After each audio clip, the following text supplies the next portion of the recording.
Hello friends, welcome to my YouTube channel. आज हम अपना लेक्चर नंबर सेकंड स्टार्ट करने वाले हैं। लॉन्गिट्यूड एंड लैटिट्यूड और रोटेशन एंड रिवॉल्यूशन भी इसी में करने वाले हैं। और स्पीड स्पीड से हम रिवीजन करेंगे। और अगर आप लोगों को सोलर सिस्टम की वीडियो देखनी है तो आप जाके इसके डिस्क्रिप्शन बॉक्स में दिया हुआ है लिंक, आप जाके देख सकते हैं। उसके PYQ भी करवाई हुई है। हम स्टार्ट करते हैं।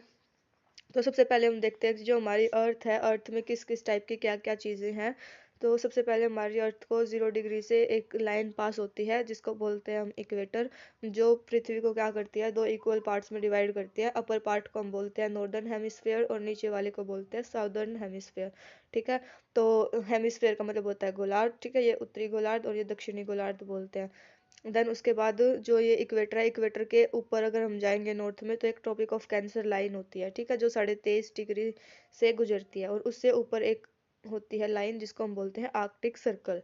ऐसे ही साउथ में हम देखेंगे तो इसके इक्वेटर के जस्ट नीचे होती है ट्रॉपिक ऑफ कैप्रिकॉर्न एंड उसके भी नीचे होती है अंटार्कटिक सर्कल। तो ये चीज़ें हमारी अर्थ में होती है। देन उसके बाद हम देखते हैं कि जो हमारी अर्थ है, अर्थ की एज को कैसे कैलकुलेट किया जाता है। तो उसके लिए एक टेक्निक यूज़ की जाती है, रेडियो एक्टिव डेटिंग। ठीक है, और ये सबसे पहले अर्नस्ट रदरफोर्ड ने डिस्कवर की थी 1905 में।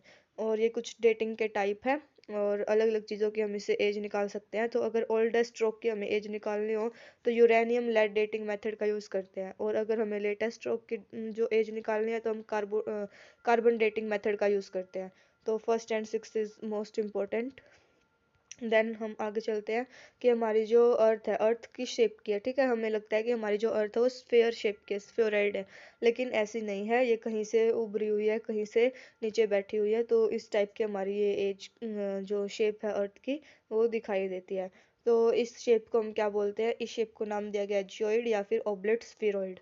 ठीक है, तो ये क्वेश्चन प्रीवियस ईयर में भी पूछा गया है कि क्या नाम, अर्थ की जो शेप है उसका नाम क्या है, जियोइड। और ये जो है फ्लैट होती है कहाँ से, टॉप और बॉटम पे। तो जैसे ये हमारी अर्थ की एक्चुअल शेप ऐसी होती है, जो सेंटर से थोड़ी सी बाहर की तरफ निकली हुई होती है, जैसे अंडे का शेप होता है, थोड़ी इस टाइप से भी बोल सकते हैं। और जो इसके टॉप है, यहाँ से ये थोड़ी सी चपटी हुई होती है, मतलब हम बोल सकते हैं कि फ्लैट होती है। और यहाँ से उभरी हुई होती है साइड से।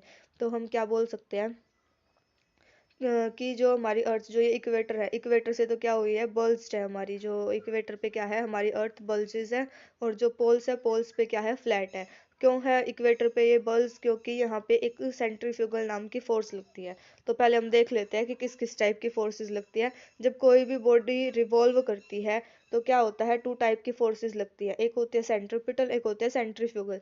सेंट्रीपिटल तो अंदर की साइड लगती है और जो सेंट्रीफ्यूगल होती है वो बाहर की साइड लगती है। तो हमने देखा कि जो बाहर की साइड लग रही है, इसकी वजह से जो इक्वेटर से क्या है, हमारी अर्थ बल्ज्ड है। और जो ये हमारी पोल्स पे जो ये क्या है, टॉप और बॉटम पे जो हमारी जो अर्थ है वो क्या है, फ्लैट है। ये किस लिए है, क्योंकि ग्रेविटेशनल फोर्स लग रही है, क्योंकि अर्थ जो है उसको अंदर की तरफ खींच रही है। तो इसीलिए टॉप और बॉटम पे क्या है, ये फ्लैट है हमारी अर्थ। देन हम आगे आगे चलते हैं कि जो हमारी अर्थ है उसकी रेडियस कितनी है। तो हमारी जो अर्थ है उसकी इक्वेटोरियल रेडियस ज़्यादा होगी, क्योंकि मैं ऑब्वियसली बात हमें दिख रहा है कि अर्थ की शेप इस टाइप से है। तो यहाँ से तो ज़्यादा होगी और जो पोलर रेडियस है वो कम होगी। तो ये दी हुई है कि इक्वेटोरियल रेडियस कितनी है और पोलर रेडियस कितनी है। अगर हम इन दोनों का क्या निकालेंगे, मीन निकालेंगे, किसका, इक्वेटोरियल रेडियस और पोलर रेडियस का, तो मीन रेडियस निकल के आएगी। और अगर कभी भी पूछी जाए कि अर्थ की रेडियस कितनी है तो हम आंसर क्या मार्क करेंगे, 6371 किलोमीटर। तो ये क्वेश्चन आया भी हुआ है, तो हम यही मार्क करेंगे। तो ये भी पूछा जाता है कि जो पोलर रेडियस है वो कम होती है इक्वेटोरियल रेडियस से, क्यों, क्योंकि अर्थ क्या है, इक्वेटर से तो बल्ज्ड है, फुली हुई है और फ्लैटेंड है पोल्स पे। तो ये इसका रीजन है। ऐसे ही सरकमफेरेंस भी इक्वेटर पे तो ज़्यादा होगी और पोल्स पे कम होगी। और जब इसका मीन निकालेंगे तो ये हमारी सरकमफेरेंस निकल के आएगी। और इसी कारण यही रीज़न है कि जो पोल्स की सरकमफेरेंस होती है वो कम होती है as compared to equatorial circumference, क्योंकि earth is bulged at equator and flattened at the top, क्योंकि ये इक्वेटर पे फैली हुई है और ऊपर जो टॉप पे क्या है, ये चपटी हुई है, बिल्कुल फ्लैट है। देन उसके बाद हम देखते हैं रोटेशन ऑफ अर्थ को। रोटेशन ऑफ अर्थ का मतलब क्या है, रोटेशन मैंने बताया था अपनी सोलर सिस्टम वाली वीडियो में कि जो रोटेशन का मतलब होता है अपनी ही एक्सिस पर घूमना एक ही जगह पे। और रिवोल्यूशन का मतलब होता है किसी ऑब्जेक्ट के चारों ओर चक्कर काटना, रिवोल्यूशन कहलाता है। तो रोटेशन देखते हैं, सबसे पहले अपनी ही एक्सिस पर घूमना रोटेशन होता है। तो रोटेशन का क्या काम है, कैसे क्या होता है। तो रोटेशन का मतलब है स्पिनिंग ऑन इट्स एक्सिस, जो भी अभी बताया।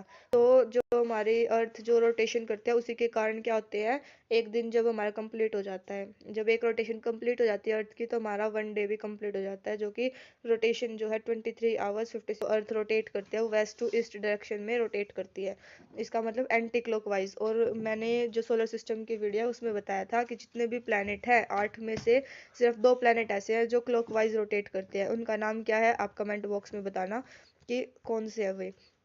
और बाकी सारे के सारे क्या करते हैं, ईस्ट टू वेस्ट, 2 प्लैनेट तो ईस्ट टू वेस्ट जाते हैं और क्लॉकवाइज घूमते हैं, लेकिन जो बाकी के प्लैनेट्स बचे हुए हैं 6 प्लैनेट्स, वो क्या करते हैं, वो वेस्ट टू ईस्ट रोटेट करते हैं और एंटी क्लॉकवाइज घूमते हैं।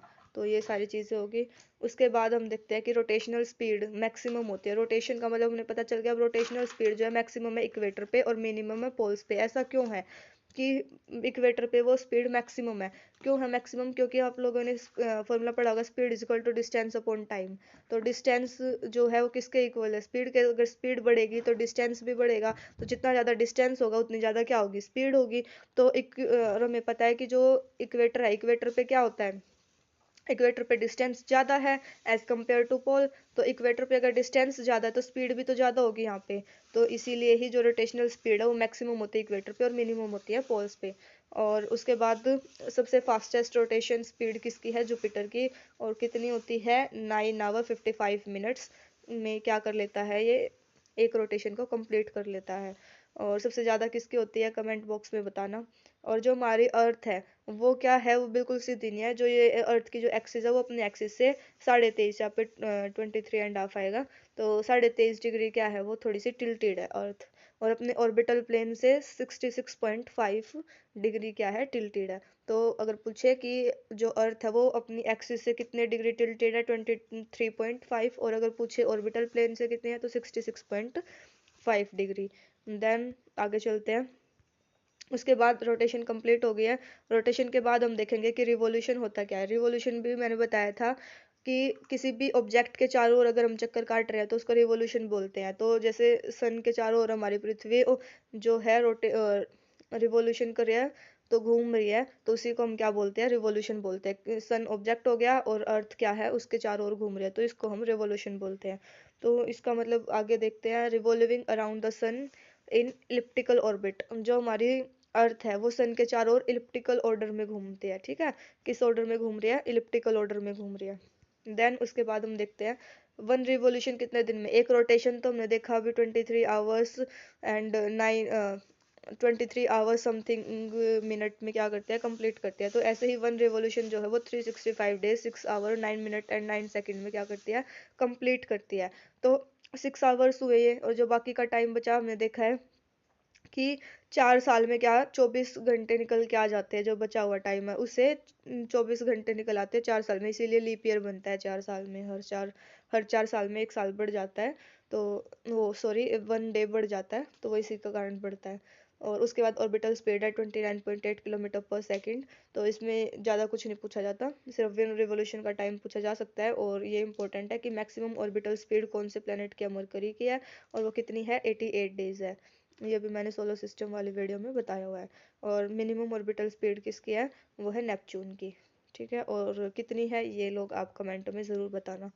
डिस्टेंस फ्रॉम द सन, इसके बाद हम देखते हैं कि सन से हमारी जो पृथ्वी है वो कितनी दूर है। तो ऐसे 2 पॉइंट आते हैं जब हमारी पृथ्वी सन के बिल्कुल नज़दीक होती है, और एक ऐसा पॉइंट आता है जब हमारी पृथ्वी सन से काफ़ी दूर होती है, ठीक है। जब हमारी पृथ्वी बिल्कुल सन के नज़दीक होती है तो उसको पेरीहिलियन बोलते हैं। पेरी से याद रख लेना, पी से पास और पी से पेरीहिलियन। पास का मतलब हमारी पृथ्वी जो है सन के बिल्कुल नज़दीक है, तो पेरीहिलियन।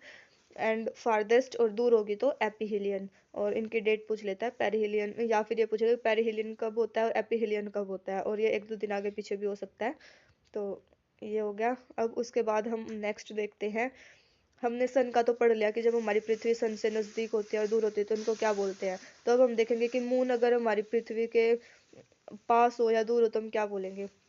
अगर वो पॉइंट जब मून क्या है बिल्कुल क्लोजेस्ट हो अर्थ के तो उसको बोलते हैं पेरिजी। क्लोज है बिल्कुल मतलब पास में है, पास का मतलब क्या, पी से पास, पी से पेरिजी, तो ऐसे लर्न कर सकते हैं। तो पेरिजी और पास, तो मून क्या है पास में है तो उसको पेरिजी बोलेंगे, और अगर दूर है तो उसको एपोजी बोलेंगे। क्लियर है। उसके बाद हम देखेंगे इंक्लाइनेशन, जो अभी अभी बताया था कि अपनी एक्सिस पे कितनी इंक्लाइंड है, 23.5 डिग्री, और अपने ऑर्बिटल पे कितनी है, 66.5 डिग्री। तो ये अभी थोड़ी देर पहले बताया था।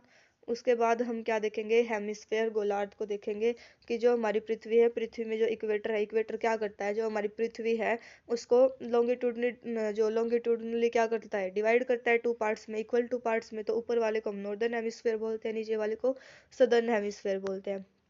ऐसे ही एक प्राइम मेरिडियन, टाइम की जो लाइन है वो क्या है, प्राइम मेरिडियन हमारी पृथ्वी के बीचों बीच से गुजरती है, जो क्या करती है हमारी पृथ्वी को टू इक्वल पार्ट्स में कैसे डिवाइड करती है, एक होता है हमारा वेस्टर्न हेमिस्फेयर एंड दूसरा होता है हमारा ईस्टर्न हेमिस्फेयर। ठीक है, तो टू पार्ट्स में ये भी डिवाइड करती है। तो equal division of earth in two parts, equator क्या करता है, हॉरिजॉन्टली डिवाइड करता है नॉर्दर्न एंड सदर्न हेमिस्फेयर में, और जो प्राइम मेरिडियन और इंटरनेशनल डेट लाइन है वो ईस्टर्न और वेस्टर्न हेमिस्फेयर में वर्टिकली डिवाइड करती है।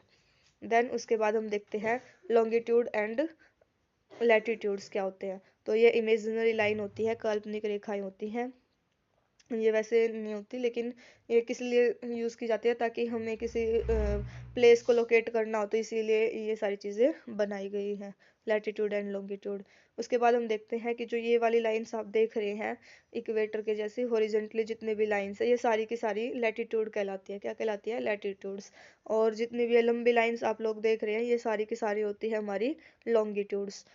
वर्टिकल लाइंस को क्या बोलते हैं, लॉन्गिट्यूड बोलते हैं। अब उसके बाद हम देखते हैं कि लैटिट्यूड होता क्या है, इसके बारे में थोड़ी और जानकारी देख लेते हैं।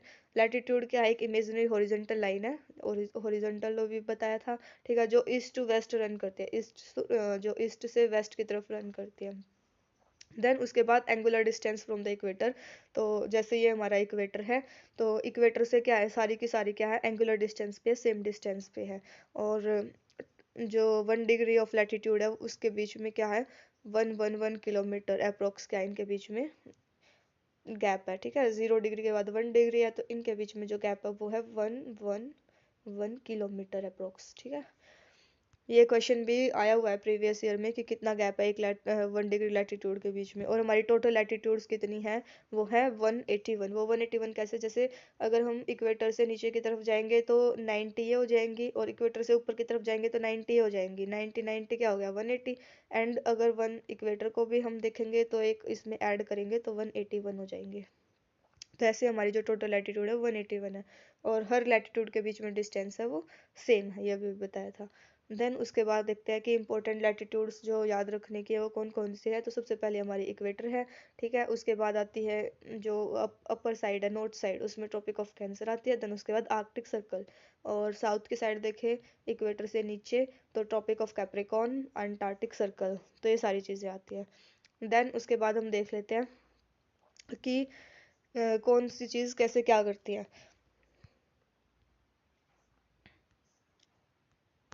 तो सबसे पहले हम देखेंगे जो हमारा ट्रॉपिक ऑफ कैंसर है वो 23.5 डिग्री नॉर्थ से गुजरता है, और आर्कटिक सर्कल 66.5 डिग्री नॉर्थ से। तो इसमें पूछा जाता है कि नॉर्थ हेमिस्फेयर से या साउथ हेमिस्फेयर से। तो कैप्रिकॉर्न और जो एंटार्कटिक सर्कल है वो साउथ से, और जो कैंसर और आर्कटिक सर्कल है वो नॉर्थ से गुजरते हैं। और उसके बाद हम देखेंगे कि जो ऊपर वाला है, जो आर्कटिक सर्कल वाला जो जोन है, इसको हम क्या बोलते हैं, फ्रिजिड जोन बोला जाता है, और जो ये बीच वाला जोन है इसको हम बोलते हैं टेम्परेट जोन।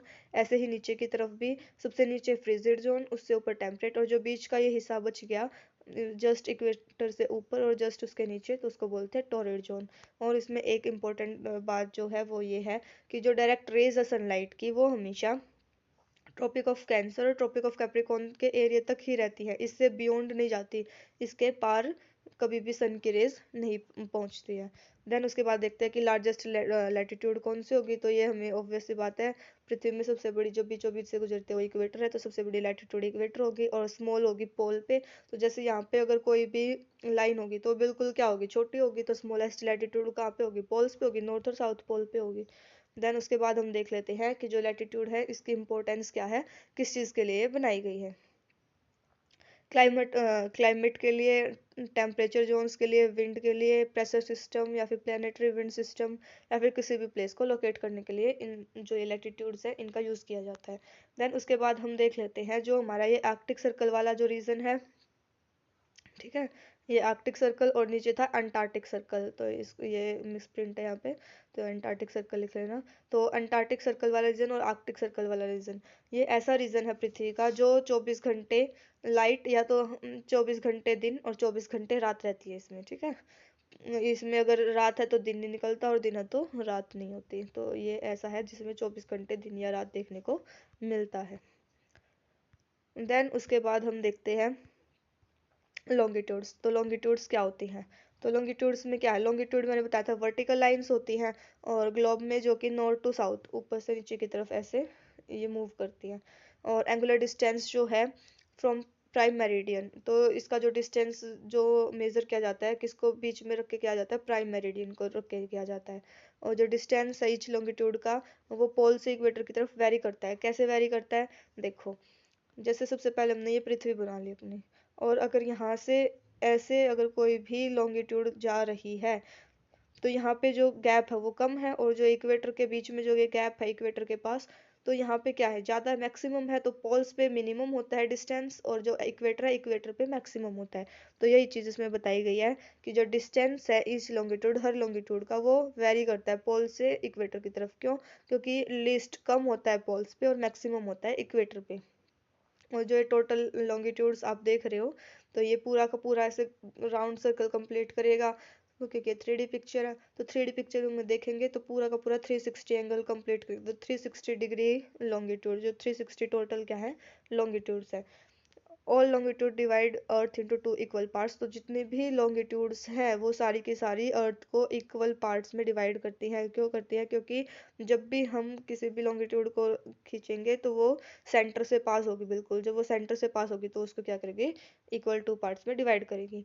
और लॉन्गिट्यूड आर ग्रेट सर्कल, क्योंकि वो बीच में से काट देते इसलिए हम उसको ग्रेट सर्कल बोलेंगे, कि कहीं से भी काटो अर्थ को, कहीं से भी देखो तो हमारी अर्थ क्या होगी, वहां से ही क्या, ग्रेट सर्कल निकल के आएगा। उसके बाद हम देखते हैं इंपॉर्टेंट मेरिडियन। जो हमने देखा था कि प्राइम मेरिडियन से हम क्या देख रहे थे, लॉन्गिट्यूड देख रहे थे। जो हमारे प्राइम मेरिडियन है इसमें क्या है, ये 0 डिग्री लॉन्गिट्यूड है, और इक्वेटर क्या है, 0 डिग्री लैटिट्यूड। तो पासिस फ्रॉम ग्रीनविच लंदन, तो ये ग्रीनविच लंदन से क्या हो रही है, पास हो रही है। और जो इंटरनेशनल डेट लाइन है वो 180 डिग्री से पास हो रही है। और जो हमारी इंटरनेशनल डेट लाइन है वो जिग जैग है, ना कि स्ट्रेट है। जिग जैग क्यों है? क्योंकि अगर मान लो यहाँ पे स्ट्रेट बना देते तो इसके आसपास इस साइड दिन होती, साइड सोचा कि यहाँ पे 4 बजे हो, यहाँ पे जाके देखा तो 5 बजे हुआ है, तो बहुत ज्यादा एक पैर रखते ही ऐसा हो जाता है कि यहाँ पे तो टाइम का डिस्टेंस काफी कम, ज्यादा कम हो रहा है। तो इसको बैलेंस करने के लिए एक ही एरिया में ढंग से अगर टाइम सेट करना है तो ऐसे ये जिग जैग लाइन ड्रॉ की गई थी ताकि टाइम बैलेंस हो सके। उसके बाद हम प्राइम मेरिडियन को देखेंगे। प्राइम मेरिडियन कहाँ कहाँ से पास होती है, ठीक है। तो प्राइम मेरिडियन 8 कंट्रीज से पास होती है, और इसकी ट्रिक क्या है याद करने के, BSF केम इन टोगो किंगडम। तो ये कैसे करेंगे, ये कंट्रीज है, तो इनमें जो फर्स्ट लेटर है इनसे हमने क्या बना ली, इसकी ट्रिक बना ली। तो इस ट्रिक से हम इसको याद कर लेंगे। देन उसके बाद 24 आवर्स 360 डिग्री के इक्वल होते हैं। और उसके बाद 1 आवर पूछा जाता है, 1 आवर 15 डिग्री के इक्वल होता है। और 1 डिग्री में 4 मिनट होती हैं। 1 डिग्री में कितने मिनट्स होते हैं, 4 मिनट्स होते हैं। देन उसके बाद एक चीज़ ये है कि जैसे यहाँ पे बीच में प्राइम मेरिडियन है, अगर हम इसके ईस्ट में जाते हैं तो जो टाइम है वो बढ़ा हुआ मिलेगा, और अगर हम इसके वेस्ट में जाते हैं तो टाइम डिक्रीज होगा। मान लो यहाँ पे प्राइम मेरिडियन पे यहाँ पे 11 बजे हुए हैं, ठीक है, दिन के 11 बजे हुए हैं। और अगर हम ईस्ट के साइड जाएंगे तो वहाँ पे हमें जितना ज़्यादा उस साइड जाते जाएंगे हमें 12, 1, 2, 3 ऐसे टाइम मिलेगा। और अगर हम इसके इस साइड जाएंगे, वेस्ट में जाएंगे, तो वेस्ट में कम होगा, तो यहाँ पे सुबह के 10 बज रहे होंगे, 9 बज रहे होंगे, जितना इस साइड आते जाएंगे तो टाइम कम होता जाएगा। तो यही चीज़ इसमें दी हुई है। Moving east away from prime meridian will increase the, अगर हम ईस्ट में जाएंगे तो इंक्रीज होगा time by an hour for every 50 degree, क्योंकि 15 डिग्री, जैसे जैसे हम 15 डिग्री साइड गए 1 घंटे का गैप मिलेगा, और 15 डिग्री आगे जाएंगे 1 घंटे का गैप मिलेगा, ठीक है। तो we move to west from the prime meridian the time will decrease by an hour, और अगर हम वेस्ट में जाएंगे तो टाइम डिक्रीज होगा। तो ये चीज़ इसमें लिखी हुई है। उसके बाद हम देखते हैं सोलिस्टिक एंड इक्विनॉक्स होता क्या है। ठीक है, सोलिस्टिक एंड इक्विनॉक्स क्या होता है। तो सोलिस्टिक एंड इक्विनॉक्स, इक्विनॉक्स का तो बोला है जब इक्वल डे और इक्वल, जो डे एंड नाइट हमारी पृथ्वी पर होते हैं वो किसके कारण होते हैं, रोटेशन के कारण। जो हमारी पृथ्वी रोटेट करती रहती है अपनी एक्सिस पर, उसके कारण डे एंड नाइट होती है। और जो सीजन्स है वो किसके कारण होते हैं, जो रिवोल्यूशन होती है और जो हमारी पृथ्वी थोड़ी सी टिल्टेड है उसकी वजह से क्या होती है, झुकी हुई है, तो उसकी वजह से हमें सीजन्स देखने को मिलते हैं। तो सोलिस्टिक में देखते हैं कि सोलिस्टिक कितने टाइप के, सोलिस्टिक हमारे 2 टाइप के होते हैं। एक समर सोलिस्टिक होता है जो कि 21 जून को होता है, और विंटर सोलिस्टिक होता है 22 दिसंबर को। और ये क्वेश्चन पूछा जाता है, ये पीछे आया भी हुआ है एग्जाम में। तो समर सोलिस्टिक कब मनाते हैं, जब ट्रॉपिक ऑफ कैंसर पे क्या हो रही है, सन की डायरेक्ट रेज पड़ती हैं। किस पे, ट्रॉपिक ऑफ कैंसर पे। अगर ट्रॉपिक ऑफ कैप्रिकॉर्न पे पड़े तो विंटर सोलिस्टिक। नॉर्दर्न हेमिस्फेयर जब ज्यादा हीट अप होता है तो समर सोलिस्टिक होता है, और जब सदर्न हेमिस्फेयर ज्यादा हीट अप होता है तो विंटर सोलिस्टिक होता है। ऐसे ही यहाँ पे नॉर्थ पोल पे 6 महीने लगातार धूप पड़ती है, और यहाँ पे सनरेज पड़ती है साउथ पोल पे 6 महीने। और समर सोलिस्टिक को हम बोलते हैं कर्क संक्रांति, और इसको बोलते हैं मकर संक्रांति। किसको बोलते हैं, मकर संक्रांति, विंटर सोलिस्टिक को।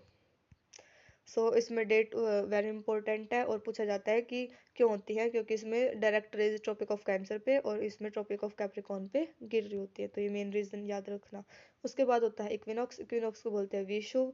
ये क्या होता है, जब डायरेक्ट रेज कहाँ पे, इक्वेटर पे पड़ रही होती है, ठीक है, कहीं किसी और ट्रॉपिक ऑफ कैंसर या कैप्रिकॉर्न पे नहीं, सीधी इक्वेटर पे गिर रही होती है जब रेज, तो हम उसको बोलते हैं इक्विनॉक्स। तो ऐसी पोजीशन जहाँ पे पोल्स जो है वो सन की तरफ टिल्टेड नहीं होते, कोई भी पोल टिल्ट नहीं होता, बिल्कुल डायरेक्ट सेंटर में जो है उसकी रेज गिर रही होती है, किसकी, सन की rays. So the entire earth experience equal day and equal night. तो हमारी पूरी पृथ्वी पर क्या होता है, equal day and equal night होता है। तो 2 टाइप के इक्विनॉक्स होते हैं, एक होता है वर्नल एंड दूसरा होता है ऑटमनल इक्विनॉक्स। तो जो हमारा वर्नल इक्विनॉक्स है वो 21 मार्च को, और जो ऑटम इक्विनॉक्स है वो 23 सितंबर को मनाया जाता है। तो इसमें सिर्फ ये पूछा जाता है कि वर्नल इक्विनॉक्स कब होता है, ऑटम इक्विनॉक्स कब होता है, इसकी डेट पूछी जाती है। और क्यों इक्विनॉक्स होता है, क्योंकि जो डायरेक्ट रेज है सन की वो किस पे, इक्वेटर पे गिर रही होती है, तो ये याद रखना है। उसके बाद हम देखते हैं सोलर एक्लिप्स। सोलर एक्लिप्स का मतलब होता है सूर्य ग्रहण। सूर्य ग्रहण कब होता है, जब सन और अर्थ के बीच में क्या आ जाता है, मून आ जाता है, तो उसको हम सूर्य ग्रहण बोलते हैं। और सूर्य ग्रहण होने के बाद हम ये देखते हैं कि जब मून बीच में आ गया तो क्या करेगा, सन की कुछ लाइट को क्या कर लेगा, रोक देगा पृथ्वी तक आने में। तो हमें लगेगा कि कोई चीज ब्लॉक कर रही है, तो हमें ऐसा कुछ दिखाई देगा। एक तो जब पूरा का पूरा सन ब्लॉक हो जाएगा तो हम उसको टोटल सोलर एक्लिप्स बोलते हैं। और अगर ऐसे साइड में से दिख रहा है तो उसको हम एनुलर सोलर एक्लिप्स बोलते हैं, और जब हाफ दिख रहा होता है तो उसको हम पार्शियल सोलर एक्लिप्स बोलते हैं। तो ये क्वेश्चन आता है कि 4 टाइप दे देंगे, उसमें से पूछेंगे कि ये बताओ कौन सा सोलर एक्लिप्स का टाइप है और कौन सा नहीं है। तो आप लोग को इसमें से बता देना ये तीनों टाइप किसके हैं, सोलर एक्लिप्स के हैं। देन उसके बाद हम देखते हैं लूनर एक्लिप्स। लूनर एक्लिप्स का मतलब क्या होता है, चंद्र ग्रहण। चंद्र ग्रहण कब होता है, जब पृथ्वी बीच में आ जाती है, सन अपनी कांस्टेंट पोजीशन पे हमेशा वही रहता है। अगर कोई आगे पीछे होता तो अर्थ और मून होते हैं, ठीक है। अगर मून बीच में आएगा तो सूर्य ग्रहण होगा, और अर्थ बीच में आएगी तो चंद्र ग्रहण बोलेंगे। देन अब देखते हैं कि कैसे क्या होता है। तो फुल मून कंडीशन हो जाती है। फुल मून कंडीशन का मतलब क्या है, जैसे ही अर्थ जो है ये बीच में आ गई, ठीक है, तो जो ये सन है, सन क्या करेगा, जो जो ये सन की लाइट पृथ्वी पर पड़ रही है तो पृथ्वी क्या करेगी, इन लाइट को मून तक नहीं जाने देगी। तो जो पृथ्वी की जो ग्रीन लाइट है वो क्या करेगी, रिफ्लेक्ट करेगी, सॉरी ब्लू लाइट है जो पृथ्वी की, वो ब्लू लाइट क्या करेगी, स्कैटर करेगी, ज्यादा स्कैटर करती है ब्लू लाइट। और जो रेड लाइट है, रेड लाइट क्या करेगी, मून तक पहुंच जाएगी। तो इसीलिए हमें जो मून है वो किस कलर का दिखाई देता है, रेड कलर का दिखाई देता है। नहीं तो हम क्या सोचेंगे कि अर्थ अगर बीच में आ गया है तो हमें मून तो बिल्कुल ब्लैक दिखना चाहिए, कोई भी लाइट नहीं आनी चाहिए, लेकिन ऐसा नहीं है, क्योंकि हम जो ये मून है जो रेड लाइट है उसको रिफ्लेक्ट करता है, तो इस कारण से क्या होता है, हमें मून रेड कलर का दिखाई देता है। तो जो रेड मून है उसी को हम क्या बोलते हैं, ये जो हमारा लूनर एक्लिप्स होता है, इसी कारण होता है ये रेड मून। देन उसके बाद ब्लू मून। ब्लू मून ऐसा कुछ नहीं है कि उसका कलर ब्लू हो जाता है, ये नहीं है। मून जैसा होता है ऐसा ही होता है। ब्लू मून का सिर्फ मतलब क्या होता है, 2 full moon in a month, एक ही महीने में जब 2 बार हमें फुल मून दिखाई दे। और फुल मून का मतलब क्या होता है, पूर्णिमा, पूरा चांद, ठीक है। फुल मून का मतलब है पूर्णिमा। फुल मून अगर हमें पूरा चांद दिखाई दे रहा है तो उसका मतलब है 2 फुल मून। अगर हमें एक ही महीने में 2 बार फुल मून दिखाई दे तो उसी को हम बोलते हैं ब्लू मून। तो अब हमने देख लिया फुल मून क्या होता है। एक हम देखते हैं न्यू मून, ठीक है। तो यहाँ पे ये देखो न्यू मून, न्यू मून का मतलब होता है अमावस्या। जैसे फुल मून को हम क्या बोले पूर्णिमा, तो न्यू मून को बोलते हैं अमावस्या, जिसमें हमें बिल्कुल भी मून नहीं दिखाई देता। तो इसमें से ये क्वेश्चन पूछा जाता है कि न्यू मून और फुल मून क्या होते हैं, ये पूछा जाएगा। और ये पूछा जाता है कि न्यू मून के बाद क्या होता है और जो फुल मून है उसके बाद क्या होता है। और क्या पूछा जाता है, ये पूछा जाता है कि फुल मून के बाद जो मून की अपीयरेंस है वो कम होती है या ज्यादा। तो न्यू मून, न्यू मून का भी अभी क्या बताया है, न्यू मून का मतलब होता है अमावस्या। अमावस्या का मतलब क्या है, काली रात, घोर अंधेरी काली रात, ठीक है। तो काली रात है तो उसके बाद ही तो क्या बोलते हैं, घोर अंधेरी रात के बाद ही सवेरा होता है, तो क्या हमें रोशनी दिखाई देने लगेगी। तो इसकी जो अपीयरेंस है मून की वो डेली डेली क्या होगी, इंक्रीज होती जाएगी। और फुल मून, फुल मून का मतलब ऐसे याद रखना, फुल मून का मतलब पूर्णिमा, पूरा चांद, हमें पूरा चांद दिखाई दे रहा है। अगर आज हमें कोई चीज पूरी दिख रही है तो कल थोड़ी कम दिखेगी, फिर उससे अगले दिन थोड़ी और कम दिखेगी, फिर थोड़ी और कम, वो डिसअपियर होती चली जाएगी। तो ऐसे ही क्वेश्चन आता है कि न्यू मून के बाद जो मून की अपीयरेंस है वो इंक्रीज होती जाती है और फुल मून के बाद जो मून की अपीयरेंस है वो कम होती जाती है। तो ये क्वेश्चन इम्पोर्टेंट है काफी और ये प्रीवियस ईयर में पूछा भी गया है। उसके बाद एक आता है लूनर एक्लिप्स प्लस पेरिजी जो। तो हमने अभी अभी कितने टाइप के मून पढ़ लिया, हमने न्यू मून पढ़ लिया, उसके बाद हमने कौन सा मून पढ़ा है, ब्लू मून पढ़ लिया, रेड मून पढ़ लिया है और फुल मून पढ़ लिया है। तुमने 4 टाइप के मून तो पढ़ लिए, उसके बाद हम पढ़ेंगे सुपर मून। तो सुपर मून कब होता है, सुपर मून कब होता है, जब चंद्र ग्रहण लूनर एक्लिप्स हो रखा हो और पेरिजी, पेरिजी मतलब कि जब मून हमारी अर्थ के बिल्कुल पास में हो तो क्या होगा, हमारी मून को पृथ्वी से हम क्या देखेंगे, मून को अगर हम देखेंगे तो मून हमें थोड़ा सा बड़ा दिखाई देगा। जब हमें वो उसके साइज से थोड़ा सा बड़ा अपीयर हो, बड़ा दिखाई दे, तो उसी को हम सुपर मून बोलते हैं। तो हमने 5 टाइप के मून पढ़ लिए।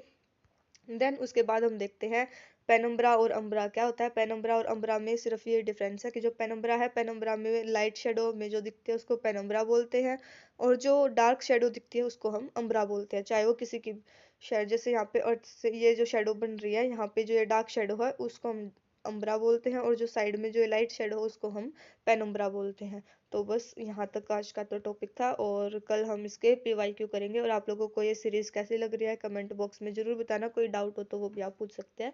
So thank you for watching my video.